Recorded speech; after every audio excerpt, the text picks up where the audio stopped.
Hello ladies, today we're actually going to go through and talk about how to do your research paper note cards, and you will have this video to actually help you design your note cards, and you can use this at home. All of our note cards today are going to be done through Noodle Tools, and just so you guys remember how to get there in case you haven't done your English ones yet, you go on your project, you scroll down, you click on Note Cards and Outline, and you can create a new card right up here. Really simple. Woohoo! We have our new card, you title it, you choose what source it is from, and you decide if it's going to be a direct quotation. If so, you put it right here. And you decide if it's going to be a paraphrase. If so, you put it right here. Really simple. We'll talk about that a little bit more in a second. So we're going to close out of this. How these will work, and just a few of the basic things we've already talked about. You have 30 note cards. How you divide up those 30 note cards is entirely your own decision. The only rule I have when it comes to note cards is that for each source you have, you must have at least 3 note cards. I do this because I want you guys to choose only sources that actually have something important. If you can't get 3 important things out of your source, it's a useless source. Get rid of it. Don't waste your time on it. When you choose them, you have 2 options as to what you can make.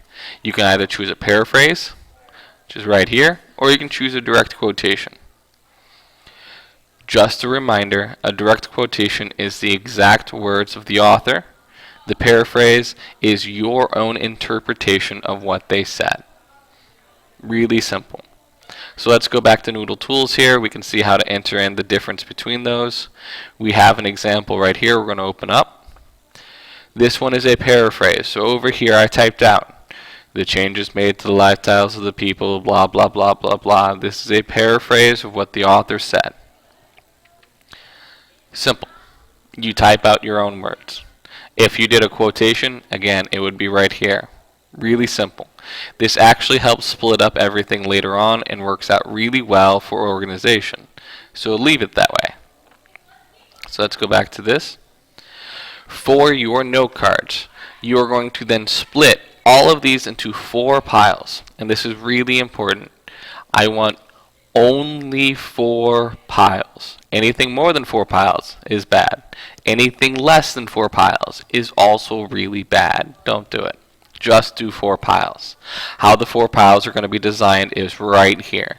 One of these piles is going to be background information. If you have information that you need to explain for your topic to make sense, like if you are talking about the space race, what is the space race?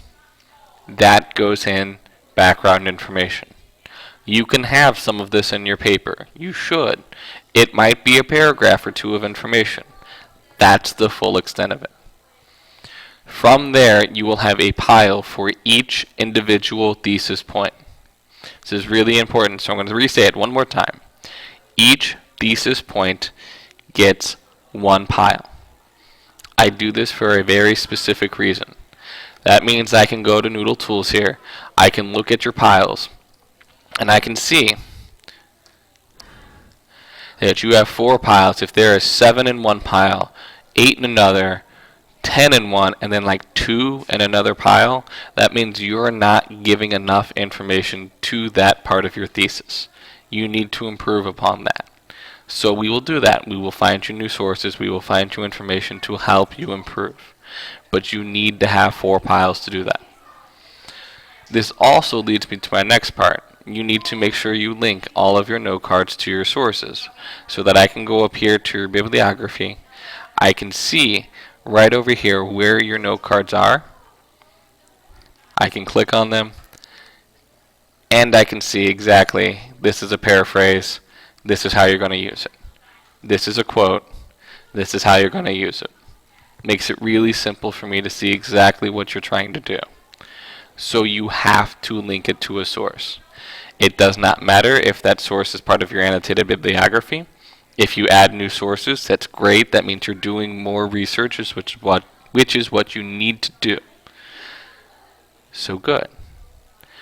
Once you have linked all of these together to your sources, you have put them in your 4 piles. The only thing left for me to talk about is what to include in the last portion of the note card.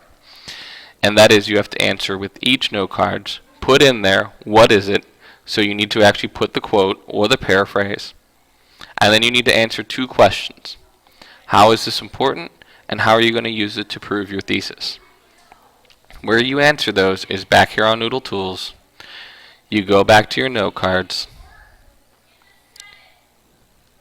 Let's click on our example. And you scroll down. And that's in the My Ideas section down here. It doesn't have to be all that long. Those 2 topics are going to be relatively similar.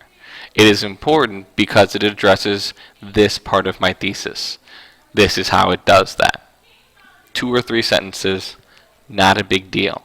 If you shortchange yourself and you try to blow through these and you write, this is part of my thesis, that is a sad attempt to make yourself have to do more work later on. The more work you put into the note cards, the less work you have to put into your outline. So I encourage you to take the time to just write 2 or 3 sentences to remind yourself.